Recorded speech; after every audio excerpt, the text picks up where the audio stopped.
Woorde en die wind. Deur woorde kom daar onreg. Deur woorde kom daar smaad. Deur woorde spreek ons liefde. Deur woorde spreek ons haat.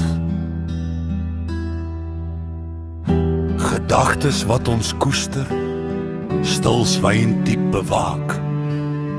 Die tong die groot verwoester, tweesnydend soos 'n swaard.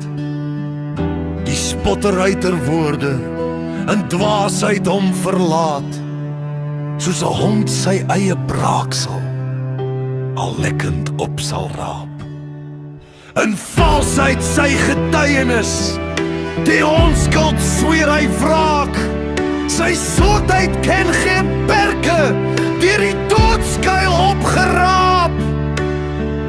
Woorde spreek vervloeking, woorde spreek ook seën. Die woorde van die wyse, net 'n wyle vir ons geleer. Andrei Victor I.